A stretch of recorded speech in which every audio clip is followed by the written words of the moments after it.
मेरे से होंगे।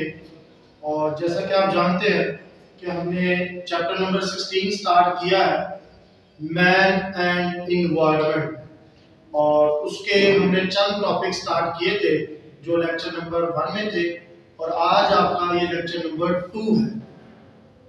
इस चैप्टर को मैंने 3 लेक्चर्स में कन्वर्ट किया है, 1, 2 एंड 3, जिसमें पूरा चैप्टर आपको कवर किया जाएगा।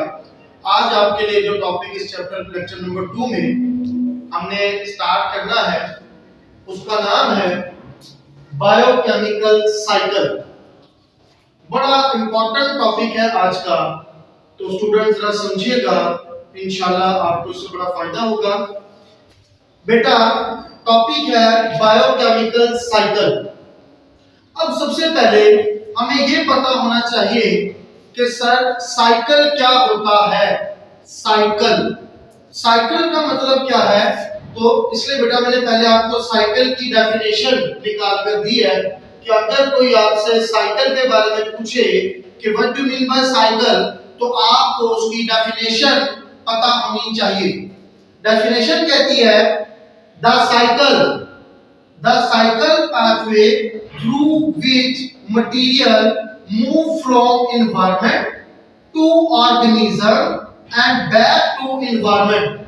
कि साइकिल का मतलब क्या है कि एक ऐसा रास्ता, एक ऐसी तरतीब जिसमें से जो मटेरियल है वो माहौल से मटेरियल जानवरों में आए और फिर वापस माहौल में चला जाए।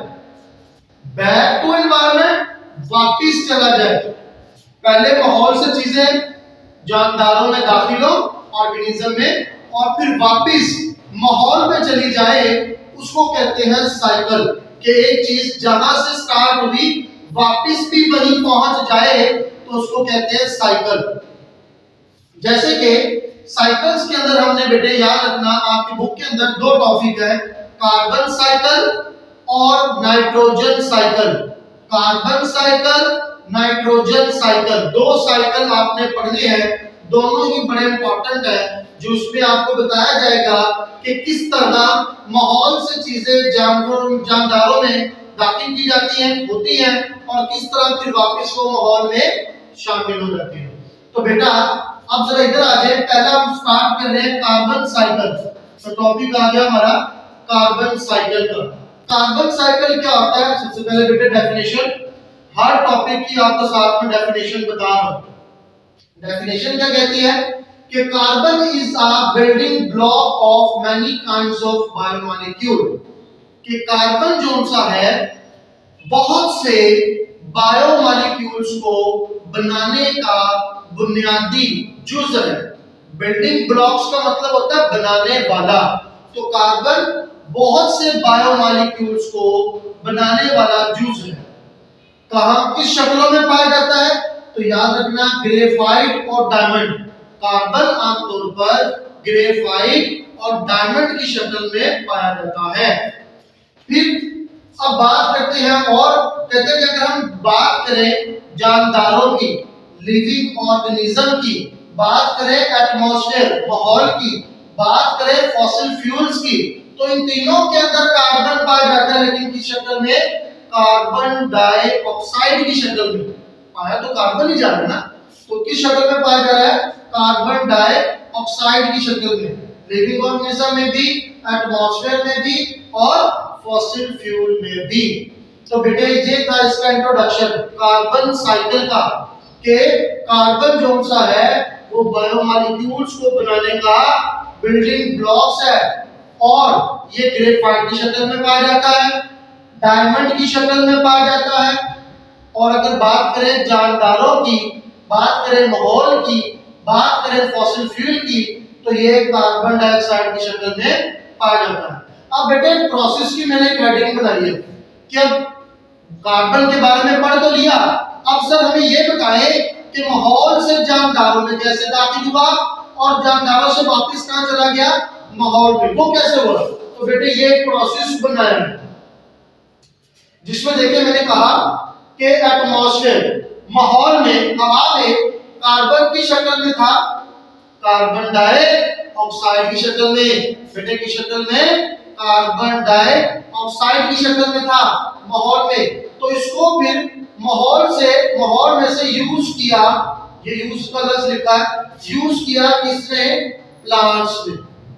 माहौल की कार्बन डाइऑक्साइड को सबसे पहले यूज किया किसने? प्लांट्स ने, जो कि क्या है? प्रोड्यूसर। क्यों इस्तेमाल किया? फोटोसिंथेसिस के लिए, खुराक बनाने के लिए, फोटोसिंथेसिस के लिए पौधों ने माहौल से पहले कार्बन डाइऑक्साइड को लिया। तो इसका मतलब है कि माहौल में से सबसे पहले कार्बन डाइऑक्साइड कहां जाती है? पौधों में। पौधे उसको इस्तेमाल करते हैं फोटोसिंथेसिस में, जिससे खुराक बनती है। और बेटे फिर वो खुराक आगे कौन खाते हैं? हर्बीवोर्स। हर्बीवोर्स वो जानदार जो के सिर्फ पौधों को खाते हैं। तो फिर देखें, अब कार्बन डाइऑक्साइड पहले किसका हिस्सा थी? पौधों का। उन्हीं पौधों को किसने इस्तेमाल किया? हर्बीवोर्स ने। तो कार्बन डाइऑक्साइड कहां शिफ्ट हो गई? हर्बीवोर्स में। जैसे कि बकरी हो गया, जैसे कि हिरन हो गया। अब उनको आगे कौन खा जाते हैं? कार्निवोर्स, शेर, चीता। तो यही फिर कार्बन डाइऑक्साइड किसका हिस्सा बन गई? कार्निवोर्स का। और फिर जब कार्निवोर्स मर जाते हैं तो बैक्टीरिया उनकी बॉडी को डिकम्पोज कर देता है, और बॉडी के अंदर से कार्बन डाइऑक्साइड कहां चली जाती है? Back to environment. तो बेटा ये एक प्रोसेस है, ये एक साइकिल है।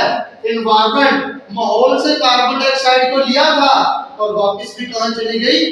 माहौल में चली गई। तो ये था बेटा आपका सारा टॉपिक कार्बन साइकिल का, कि कार्बन किस तरह माहौल से जानदारों में दाखिल होती है और फिर जानदारों से वापस माहौल में दाखिल हो जाती है। फिर अब हम आपका दूसरा टॉपिक शुरू कर रहे हैं। दो साइकिल थे, पहला था कार्बन साइकिल, दूसरा था नाइट्रोजन साइकिल। कार्बन साइकिल को तो हमने पढ़ लिया कि कार्बन साइकिल क्या होता है। अब हमने पढ़ना है नाइट्रोजन साइकिल। नाइट्रोजन साइकिल को पढ़ने से पहले एक दफा जल्दी से गो थ्रू कर लेते हैं कि हमने क्या पढ़ा। सबसे पहले हमने साइकिल की तारीफ पढ़ी कि साइकिल से मुराद क्या है? एक ऐसा जरिया, एक ऐसा रास्ता जिसमें जो मटेरियल है वो माहौल से जानदारों में दाखिल होते हैं और फिर जानदारों से वापस माहौल में चले जाते हैं। इसको कहते हैं साइकिल। तो साइकिल दो आपकी बुक के अंदर डिस्कस किए गए, कार्बन साइकिल और नाइट्रोजन साइकिल। कार्बन साइकिल जब हमने स्टार्ट किया तो हमने कहा कि तमाम ज्यादातर जितने भी बायोमॉलिक्यूल हैं उनको बनाने के लिए कार्बन का होना जरूरी है, क्योंकि कार्बन पाया जाता है ग्रेफाइट की शक्ल में, कार्बन पाया जाता है डायमंड की शक्ल में। और अगर बात की जाए जानदारों की, अगर बात की जाए माहौल की, या अगर बात की जाए बेटा किसकी? फॉसिल फ्यूल की, तो इन तीनों में कार्बन पाई जाती है किस शक्ल में? कार्बन डाइऑक्साइड की शक्ल में। अब बात तो ये इंट्रोडक्शन तो हो गया। अब बात ये मैंने पढ़ाई कि माहौल से जानदारों में कार्बन कैसे दाखिल हुआ और वापस फिर जानदारों से माहौल में कैसे चला गया।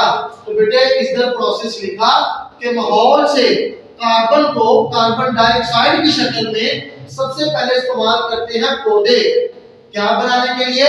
खुराक बनाने के लिए, फोटोसिंथेसिस करने के लिए। और उस खुराक को आगे कौन खाते हैं? हर्बीवोर्स, वो जानदार जो सिर्फ पौधों को खाते हैं। तो फिर कार्बन डाइऑक्साइड पौधों से गुजरती हुई कहां पहुंच गई?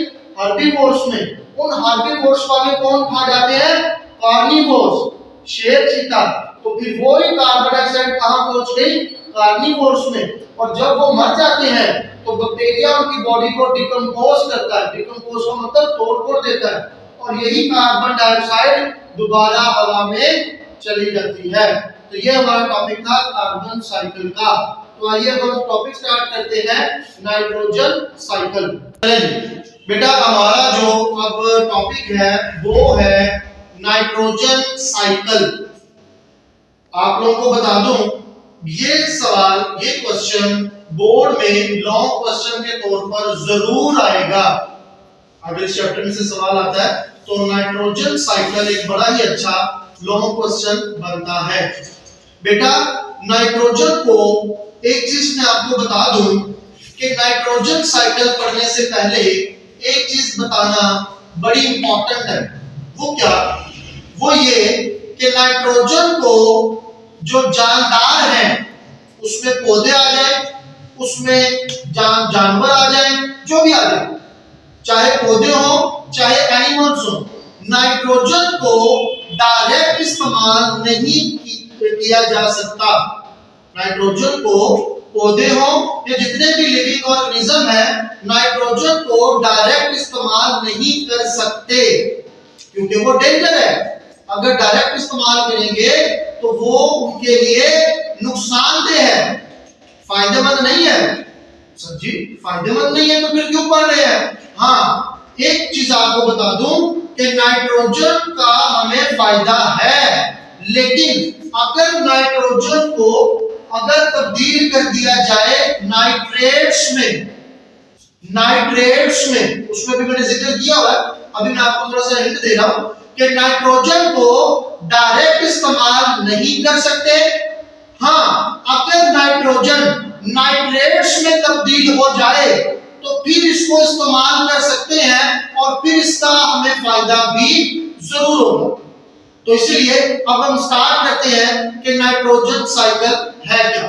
तो बेटा नाइट्रोजन साइकिल के लिए सबसे पहले आपने देखना है कि nitrogen is an important component of biomolecule, कि ये भी बायोमॉलिक्यूल बनाने में बड़ा अहम किरदार अदा करती है, जैसे कि कार्बन। दूसरा, living organism can not pick up nitrogen directly, मैंने लिखा हुआ है कि जानदार नाइट्रोजन को डायरेक्ट इस्तेमाल नहीं कर सकते जब तक वो उसको कन्वर्ट नहीं करेंगे किसमें? नाइट्रेट्स में। बेटा किसमें? नाइट्रेट्स में। जब तक नाइट्रोजन नाइट्रेट्स में तब्दील नहीं होगा उस वक्त तक उसको इस्तेमाल नहीं कर सकते। अब सवाल ये हो गया कि सर जी ठीक है, नाइट्रोजन को डायरेक्ट इस्तेमाल नहीं कर सकते जब तक वो नाइट्रेट्स में तब्दील ना हो जाए, ठीक है, तो नाइट्रेट्स में तब्दील करेंगे कैसे? तो बेटे वो मैंने प्रोसेस आपका ये बनाया है कि फॉर्मेशन ऑफ नाइट्रेट्स, कि नाइट्रोजन को नाइट्रेट्स में कैसे तब्दील करना है, नाइट्रोजन को नाइट्रेट्स में कैसे तब्दील करना है। तो बेटा उसके लिए एक मेथड दिया गया नाइट्रोजन फिक्सेशन, कि नाइट्रोजन फिक्सेशन के जरिए आप नाइट्रोजन को कन्वर्ट कर सकते हैं किसमें? नाइट्रेट्स में। नाइट्रोजन को कन्वर्ट करना नाइट्रेट्स में वो नाइट्रोजन फिक्सेशन कहलाता है, और ये 3 तरीकों से किया जा सकता है। Atmospheric nitrogen fixation, biological nitrogen fixation, industrial nitrogen fixation. मतलब 3 जरियों से, 3 वे हैं, जरिए हैं, रास्ते हैं जिनसे आप नाइट्रोजन को नाइट्रेट्स में तब्दील कर सकते हैं। पहला कौन सा है? वो एटमॉस्फेरिक नाइट्रोजन फिक्सेशन है। इसमें क्या है? इसमें बेटे याद रखना मेरी बात, एक तरतीब है। ये जो हम लाइटिंग होती है, लाइटिंग से मुराद आपने देखा होगा कि जो स्टॉर्म होते हैं, थंडर स्टॉर्म्स होते हैं, जब तूफान आता है या जब क्या बिजली कड़कती है तो उसमें क्या होता है, वहां पर कहता है कि थंडर स्टॉर्म्स या लाइटिंग, जब बिजली चमकती है, तूफान आते हैं, बादल गरजते हैं, तो उसमें क्या होता है कि जो माहौल के अंदर नाइट्रोजन मौजूद होती है तो उनके ये स्टॉर्म के होने से ये जो एटमॉस्फेरिक नाइट्रोजन है ये कन्वर्ट हो जाती है किसमें? नाइट्रोजन ऑक्साइड में। ये पहला कि पहले नाइट्रोजन किसमें कन्वर्ट हो गई? नाइट्रोजन ऑक्साइड में। फिर यही नाइट्रोजन ऑक्साइड रिएक्शन करती है वाटर के साथ, तो ये तब्दील हो जाती है नाइट्रिक एसिड में। फिर नाइट्रिक एसिड रिएक्शन करता है सॉल्ट के साथ और ये किसमें तब्दील हो जाती है? नाइट्रेट्स में। तो ये तरीका था कि एटमॉस्फेरिक नाइट्रोजन फिक्सेशन के माहौल हवा में नाइट्रोजन नाइट्रेट्स में कैसे तब्दील होती है, तो स्टेप बाय स्टेप होती है कि बादल को या लाइट के गरजने से क्या होता है कि जो नाइट्रोजन है वो नाइट्रोजन ऑक्साइड में तब्दील होती है। नाइट्रोजन पहले किसमें तब्दील हुई, नाइट्रोजन ऑक्साइड में, फिर नाइट्रोजन ऑक्साइड ने रिएक्शन किया किससे, वाटर से, तो तब्दील किसमें हो गई, नाइट्रिक एसिड में, फिर नाइट्रिक एसिड ने रिएक्ट किया किससे, सॉल्ट से, तो फाइनली इसमें कन्वर्ट हो गए नाइट्रेट्स में। तो हमें यही कहना था कि नाइट्रोजन नाइट्रेट्स में कैसे तब्दील हुई, तो एटमॉस्फेरिक नाइट्रोजन फिक्सेशन से तब्दील हो जाती है। अगर आप ये मेथड नहीं इस्तेमाल करना चाहते तो सिंपल एक मेथड है biological nitrogen fixation. Biological nitrogen fixation, इसमें बेटे क्या होता है, इसमें नाइट्रोजन को नाइट्रेट्स में तब्दील करते हैं कौन, बैक्टीरिया। अगर नाइट्रोजन नाइट्रेट्स में तब्दील हुई है किसकी वजह से, बैक्टीरिया की वजह से, तो उसको कहते हैं बायोलॉजिकल नाइट्रोजन फिक्सेशन। उम्मीद है कि समझ आ गया होगा ये वाला पॉइंट भी, कि अगर तो नाइट्रोजन नाइट्रेट्स में तब्दील हो बैक्टीरिया की वजह से, तो वो क्या बन जाता है, बायोलॉजिकल नाइट्रोजन फिक्सेशन। और तीसरा मेथड, अगर आप ये भी इस्तेमाल नहीं करना चाहते, तो तीसरा मेथड है इंडस्ट्रियल नाइट्रोजन फिक्सेशन।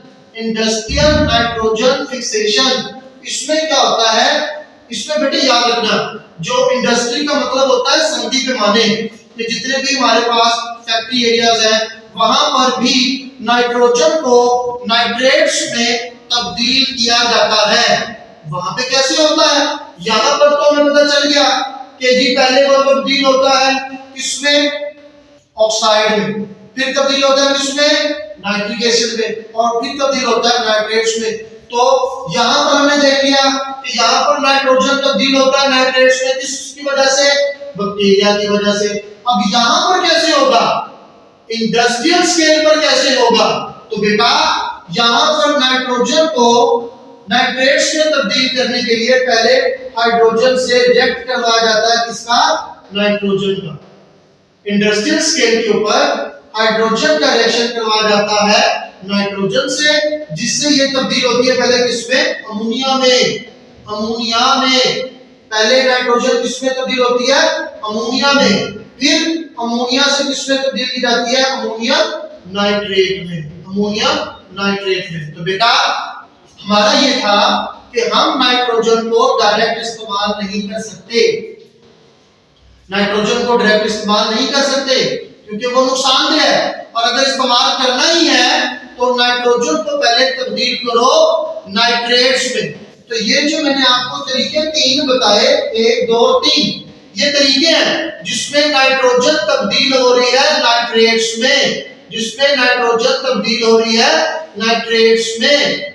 अब ये हमारा एक स्टेप मुकम्मल हुआ कि सर जी आपने कहा था कि नाइट्रोजन को नाइट्रेट्स में तब्दील करो तो इस्तेमाल कर सकते हैं, तो वो तो हमने कर दिया, अब इस्तेमाल कहां से करें, तो ये मैं आपको बताता हूं कि इस्तेमाल कैसे होगा। अभी तक जो पढ़ा वो पढ़ा कि नाइट्रोजन को नाइट्रेट्स में कैसे तब्दील किया जा सकता है। अब नाइट्रोजन को नाइट्रेट्स में तब्दील तो कर दिया, फिर क्या करना है, फिर बेटा नाइट्रोजन फिक्सेशन के बाद दूसरा पॉइंट आता है अमोनिफिकेशन एंड नाइट्रिफिकेशन। जो तारीफें याद करनी है आपने मॉडिफिकेशन और नाइट्रिफिकेशन की। मॉडिफिकेशन का मतलब होता है कि डेड ऑर्गेनिज्म, मुर्दा इंसान के अंदर प्रोटीन होती है, उस प्रोटीन से उस प्रोटीन को कन्वर्ट करना होता है अमोनिया में। करते कौन है, बैक्टीरिया। तो डेड ऑर्गेनिज्म की प्रोटीन को अमोनिया में कन्वर्ट करना, प्रोटीन को अमोनिया में कन्वर्ट करना अमोनिफिकेशन कहलाता है। और ये करते कौन है, बैक्टीरिया। कौन से बैक्टीरिया, अमोनिफाइंग बैक्टीरिया। उनको क्या नाम देंगे, अमोनिफाइंग बैक्टीरिया, जो अमोनिया प्रोटीन को अमोनिया में कन्वर्ट करते हैं। उसके बाद दूसरे बैक्टीरिया आ जाते हैं जो अमोनिया को तब्दील कर देते हैं नाइट्रेट्स में। दो जो क्या जी, अमोनिया को तब्दील कर देते हैं नाइट्रेट्स में। उनको क्या कहते हैं, नाइट्रिफिकेशन। उन बैक्टीरिया का नाम नाइट्रीफाइंग बैक्टीरिया, ये प्रोसेस का नाम नाइट्रिफिकेशन। बेटा सुनिएगा कि जब डेड ऑर्गेनिज्म होते हैं उनके अंदर प्रोटीन होती है, प्रोटीन को कन्वर्ट किया जाता है अमोनिया में, तो उनको कहते हैं अमोनिफिकेशन। उनको कहते हैं अमोनिफिकेशन। और करते कौन है, अमोनिफाइंग बैक्टीरिया। इसी तरह फिर दूसरे बैक्टीरिया आते हैं जो अमोनिया को नाइट्रेट्स में तब्दील करते हैं। इस अमल को कहते हैं नाइट्रिफिकेशन। और ये अमल कौन करता है, नाइट्रीफाइंग बैक्टीरिया। तो बेटे ये दो चीजें थी, अमोनिफिकेशन और नाइट्रिफिकेशन। प्रोटीन का अमोनिया में तब्दील होना अमोनिफिकेशन, अमोनिया का नाइट्रेट्स में तब्दील होना नाइट्रिफिकेशन।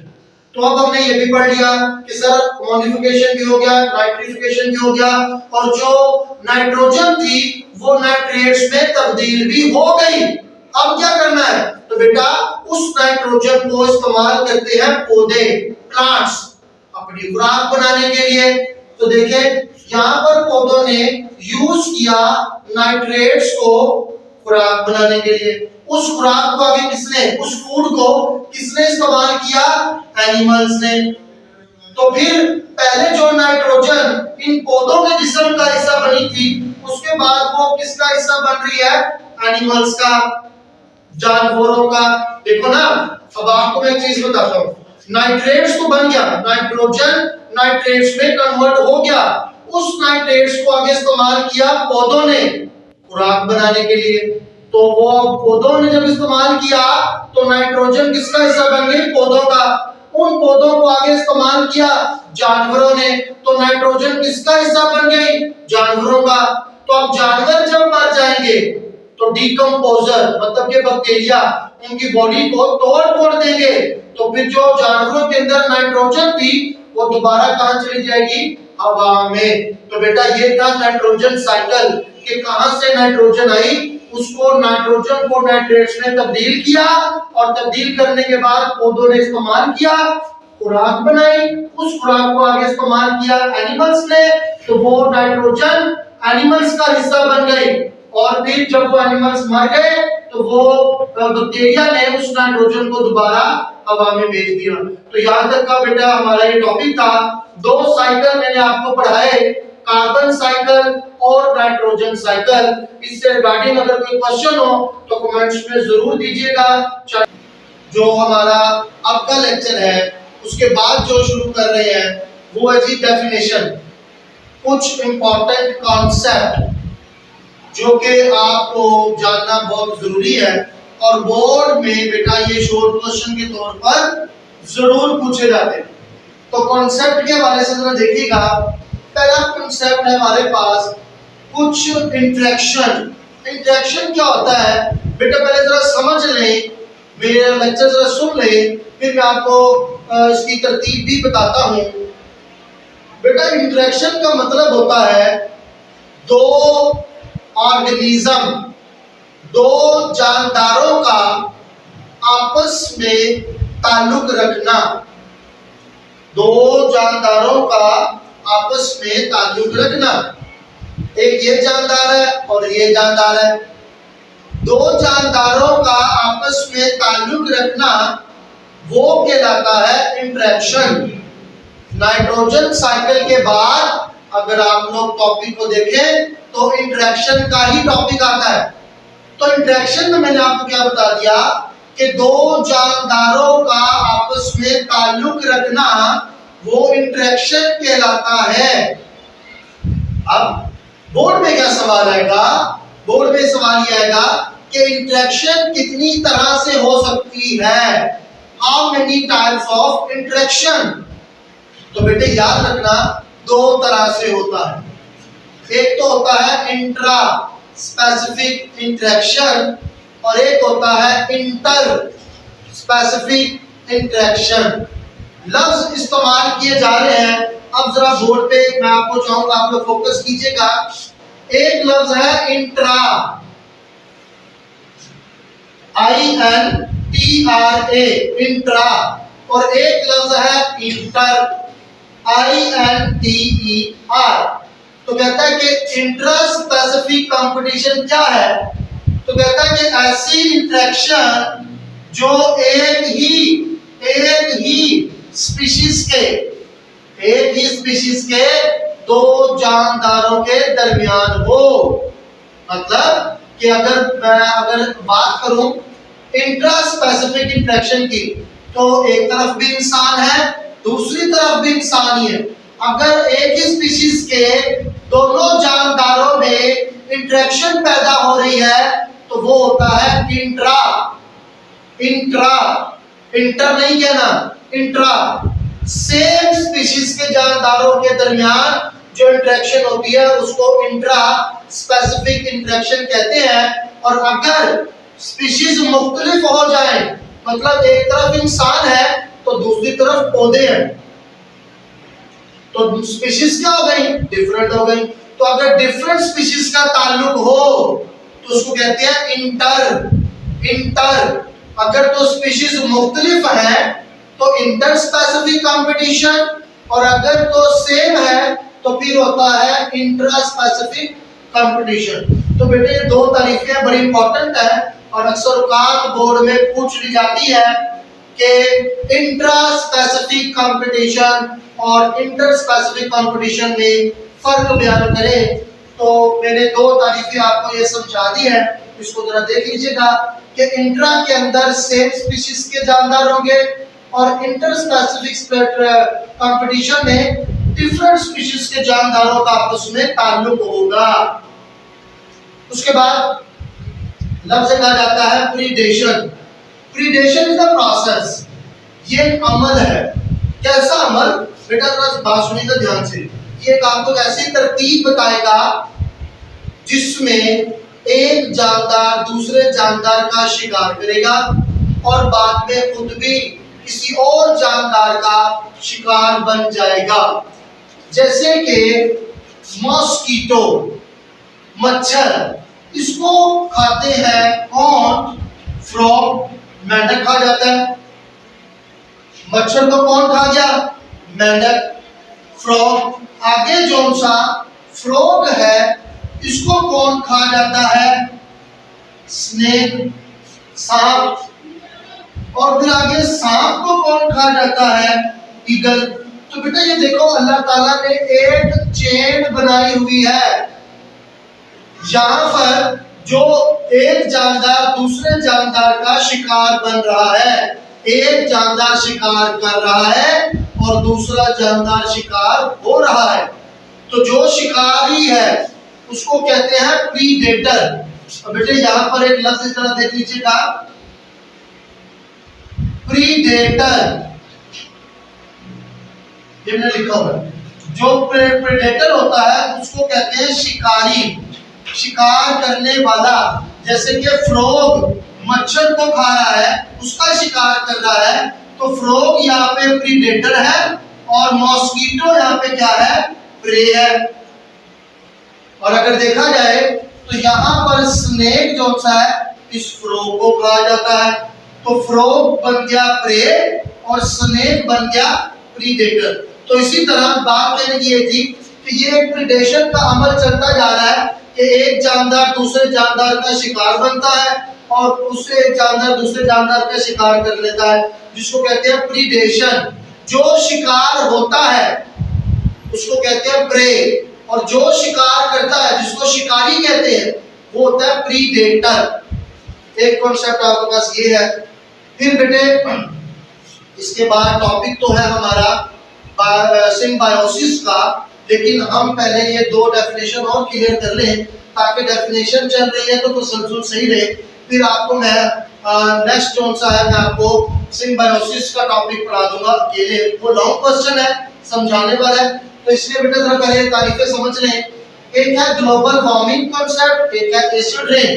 बेटा 10th क्लास के स्टूडेंट्स आप लोग ये दो लफ्जों से बाखूबी वाकिफ होंगे, क्योंकि केमिस्ट्री के चैप्टर नंबर 14 में आपने ग्लोबल वार्मिंग के बारे में भी पढ़ा हुआ है, आपने एसिड रेन के बारे में भी पढ़ा हुआ है। फिर भी ग्लोबल वार्मिंग में आपको बताता जाऊं कि gradually increase temperature due to increase the concentration carbon dioxide. बेटे ग्लोबल वार्मिंग की तारीफ क्या होती है कि कार्बन डाइऑक्साइड की मिकदार बढ़ने की वजह से, कार्बन डाइऑक्साइड गैस की मिकदार बढ़ने की वजह से माहौल का दर्जा हरारत, माहौल का टेम्परेचर जो ग्रेजुअली का मतलब होता है सिलसिलावार, आहिस्ता आहिस्ता बढ़ता चला जा रहा है, उसको कहते हैं ग्लोबल वार्मिंग। के टेम्परेचर का बढ़ना क्या कहलाता है? Global warming. किसकी वजह से बढ़ रहा है? कार्बन डाइऑक्साइड की मिकदार बढ़ने की वजह से। फिर आ गया एसिड रेन। बेटा एसिड रेन क्या होता है? सबसे पहले मैं आपको बता दूं, ये कॉन्सेप्ट है, जब आप फॉसिल फ्यूल को जलाते हो, फॉसिल फ्यूल से मुराद क्या है? Dead material of plant and animal cell, कि पौधों और जानवरों के जो मुर्दा साम है उनको फॉसिल्स कहती है। जब आप उनको जलाते हो तो बेटे याद रखना, उनको जलाने से दो चीजें हवा में जाती हैं। कौन सी दो चीजें? सल्फर के ऑक्साइड, नाइट्रोजन के ऑक्साइड, ये दोनों जाकर हवा में रुक जाते हैं। फिर जब बारिश पड़ती है तो बारिश का पानी होता है, बारिश के अंदर पानी होता है, तो वो पानी जब हवा से गुजरता हुआ नीचे आता है तो ये दोनों चीजें उस पानी के साथ रिएक्ट करती हैं, रिएक्शन करती हैं, और सल्फर ऑक्साइड बदल जाता है सल्फ्यूरिक एसिड में, और नाइट्रिक ऑक्साइड बदल जाता है नाइट्रिक एसिड में। तो फिर बेटे वो जो बारिश है, वो जो रेन है, वो नॉर्मल रेन नहीं रहती, वो एसिड रेन बन जाती है। उम्मीद है कि आप लोगों को ये तारीफें क्लियर होगी होंगी। बाकी आप लोग बुक से कंसर्न करें, जो क्वेश्चन समझ नहीं आता तो मुझसे पूछ लें, कमेंट्स में लिख दें, मैं आपको इंशाल्लाह उसका जवाब दूंगा। अब हम टॉपिक स्टार्ट करने जा रहे हैं सिम्बायोसिस का। जी बेटा नेक्स्ट हमारा जो टॉपिक है वो है सिम्बायोसिस का। सिम्बायोसिस का टॉपिक पढ़ाने से पहले कुछ चीजें आपको कवर करवा दूं। इंशाल्लाह आपको ये पूरा टॉपिक याद करने की जरूरत नहीं पड़ेगी अगर आप ये मेरी बात ध्यान से सुन ले तो। सिम्बायोसिस क्या है? बेटा ये पुरानी टर्म इस्तेमाल की जा रही है, सिम्बायोसिस। सिम्बायोसिस का मतलब होता है मुख्तलिफ जानदारों का एक दूसरे के करीब रहना। जैसे कि हम अगर रह रहे हैं तो हमारे करीब पौधे भी रह रहे हैं, प्लांट्स, तो मुख्तलिफ स्पीशीज का आपस में ताल्लुक रखना, मुख्तलिफ स्पीशीज का आपस में करीब रहना, ये प्रोसेस कहलाता है सिम्बायोसिस।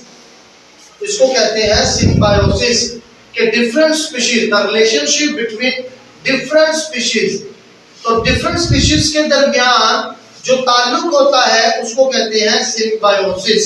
अगर आप लोग देखें तो बेटा तारीफ भी ये कहती है कि सिम्बायोसिस क्या है? Relationship between number of different species. ये तारीफ है, ये शॉर्ट क्वेश्चन भी पूछा जा सकता है कि स्पीशीज का क्या, सिम्बायोसिस क्या होता है? तो आपने कहना है कि मुख्तलिफ स्पीशीज का आपस में ताल्लुक रखना, मुख्तलिफ स्पीशीज का आपस में करीब रहना, वो कहलाता है सिम्बायोसिस। फिर बेटा जो इम्पोर्टेंट चीज है वो ये समझने वाली बात है कि ये पूरा लॉन्ग क्वेश्चन याद करने के बजाय आप सिर्फ बेटा ये कॉन्सेप्ट ले लें, आपका लॉन्ग क्वेश्चन क्लियर हो जाएगा। सिम्बायोसिस की तीन टाइप होती है, आपको तीन टाइप्स के बारे में पता होना चाहिए। पैरासाइटिज्म, म्यूचुअलिज्म और लास्ट वन है कॉमन सेलिज्म। कॉमन सेलिज्म तीन टाइप है, सिम्बायोसिस की तीन टाइप है।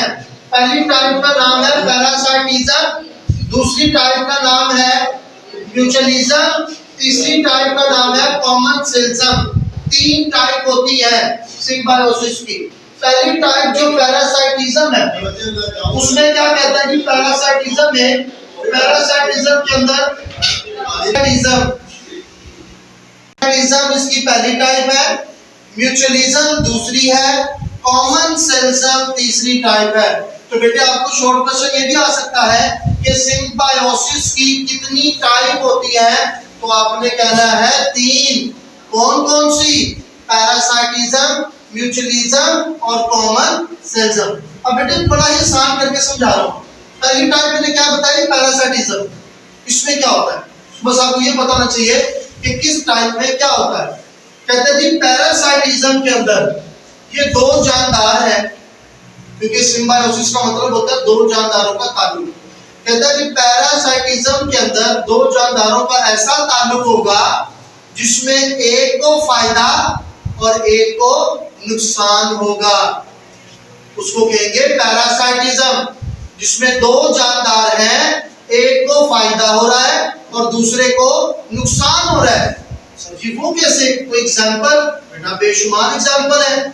जैसे कि हमारी बॉडी के अंदर पैरासाइट अटैक करता है, जैसे कि बुखार का वायरस अटैक करता है, बैक्टीरिया अटैक करता है, तो वो वहां पर हमारे जिस्म के अंदर रहता है, वहां से खुराक भी लेता है और बदले में बीमारी पैदा करता है। जैसे कि एड्स का वायरस, जैसे कि कैंसर का वायरस हमारे जिस्म के अंदर रहता है, उसको तो फायदा हो रहा है क्योंकि उसको हमारी बॉडी से खुराक भी मिल रही है, सब कुछ मिल रहा है। तो एक जानदार का तो फायदा हो रहा है, दूसरा क्या हो रहा है? नुकसान हो रहा है। दूसरे का नुकसान हो रहा है, क्यों? क्योंकि उसमें ये बीमारी पैदा कर रहा है। तो ऐसी टाइप को कहते हैं पैरासाइटिज्म। तो देखिए पैरासाइटिज्म के अंदर दो जानदारों में से एक को क्या होगा? नुकसान, और एक को क्या होगा? बेनिफिट, फायदा। और फायदा हमेशा किसको होगा? पैरासाइट को होगा, मतलब कि उस जरासीम को होगा जो हमारी बॉडी के ऊपर जिसने अटैक किया है। कोई मसला तो नहीं होगा इंशाल्लाह। तो पैरासाइटिज्म में दो जानदारों के दरमियान ऐसा ताल्लुक जिसमें एक को नुकसान और एक को फायदा पहुंचता है। एग्जाम्पल मैंने आपको दे दी है, जो भी आप उसमें नोट कर लें तो ठीक होगा। दूसरी टाइप आ जाती है म्यूचुअलिज्म। ये कैसा है? कहते हैं जी म्यूचुअलिज्म के अंदर दो जानदारों के दरमियान ऐसा ताल्लुक, मैं बार बार ताल्लुक इसलिए कह रहा हूं क्योंकि सिम्बायोसिस का मतलब ही क्या है? दो जानदारों का ताल्लुक। तो कहते हैं सिम्बायोसिस की टाइप है म्यूचुअलिज्म। तो इसमें क्या होता है? दो जानदारों का ऐसा ताल्लुक जिसमें दोनों को फायदा होगा। पहले में क्या था? एक को फायदा हो रहा है, एक को नुकसान। इसमें म्यूचुअलिज्म में क्या होता है? दोनों को फायदा पहुंचेगा। सर वो कैसे? बेटा एग्जाम्पल मैंने लिखा है प्लांट्स और ह्यूमन, इंसान और पौधे। हम पौधों से लेते हैं ऑक्सीजन, तो पौधे हमसे लेते हैं कार्बन डाइऑक्साइड। मतलब हम दोनों एक दूसरे का क्या कर रहे हैं? फायदा कर रहे हैं। तो ऐसे रिलेशन को कि जिसमें दो जानदार एक दूसरे का फायदा कर रहे हो, उसको कहते हैं म्यूचुअलिज्म। ठीक हो गया? लास्ट वन आता है कॉमन सेल्सम।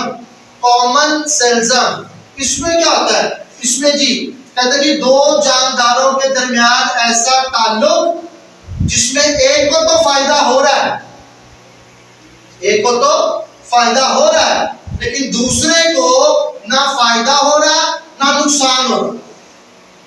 ये तीनों में फर्क है। पहली वाली क्या थी? पैरासाइटिज्म, एक को फायदा दूसरे को नुकसान। म्यूचुअलिज्म, दोनों को फायदा। तीसरी कॉमन सेल्सम, एक को फायदा हो रहा है और दूसरे को ना फायदा हो रहा ना नुकसान हो रहा। तो ऐसे रिलेशन को कहते हैं कॉमन सेल्सम। सर जी इसकी तो एग्जांपल दे कि एक जानदार को फायदा हो रहा है, दूसरे को ना फायदा हो रहा और ना ही नुकसान हो रहा। तो बेटा बिल्कुल इसके एग्जांपल है शार्क। शार्क जो फिश है, मछली है, वो समंदर की तह से ऊपर सरफेस सतह पर आती है सांस लेने के लिए, उसने आने आती। अब जो छोटी मछलियां हैं जिसको नाम दे रहा है सक्कर फिश, सक्कर फिश। बेटा ये वो सक्कर फिश क्या होता है? ये वो छोटी छोटी मछलियां हैं जो शार्क लंबी मछली की बॉडी के साथ अटैच हो जाती है। जरा देखिए, अगर मैं कहूं कि ये एक बॉडी है, ये शार्क है, तो जो सक्कर फिश है वो इतनी इसके ऊपर अटैच हो जाती है, इसकी बॉडी पर लग जाती है, इसकी बॉडी के साथ आकर जुड़ जाती है। जब शार्क फिश नीचे से ऊपर सांस लेने के लिए आती है तो इनको क्या मिल जाती है? ट्रांसपोर्ट। जैसे हम किसी से लिफ्ट नहीं मांग लेते, किराया नहीं देना, लिफ्ट मांग ली, तो इसी तरह ये जो सक्कर फिश है शार्क के ऊपर बैठ जाती है, लिफ्ट ले लेती है और ऊपर जाती है। रास्ते में जो भी खुराक मिले उसको खा लेते हैं। तो बेटा इसमें शार्क का कोई नुकसान नहीं हो रहा, ना ही क्या हो रहा, फायदा। क्योंकि अगर सक्कर फिश उसके ऊपर ना बैठे तब भी शार्क ने नीचे से ऊपर आना ही आना है सांस लेने के लिए। तो इसमें शार्क का ना तो फायदा हो रहा ना नुकसान। हाँ, सक्कर का फायदा हो रहा है, सक्कर फिश का फायदा हो रहा है, क्योंकि उनको क्या मिल जाती है? खुराक मिल जाती है। तो बेटा ये एक छोटा कॉन्सेप्ट बनाकर मैंने आपको ये पूरा टॉपिक समझाने की कोशिश की है। उम्मीद है कि आप लोगों को ये टॉपिक समझ आ गया होगा। बेटे ये हमारा दूसरा लेक्चर आज खत्म हो रहा है और तीसरा लेक्चर इंशाल्लाह कल हम शुरू करेंगे। जो तीसरा लेक्चर है उसमें हम चैप्टर को भी क्या करेंगे? खत्म करेंगे। इस चैप्टर को 3 पार्ट में डिवाइड किया गया है, पहला, दूसरा और तीसरा। तो नए चैप्टर के लिए नए टॉपिक के लिए, तीसरे पार्ट के लिए तब तक इंशाल्लाह आपसे जानना चाहते हैं। चैनल को सब्सक्राइब कीजिएगा और आगे भी लोगों को बताइएगा।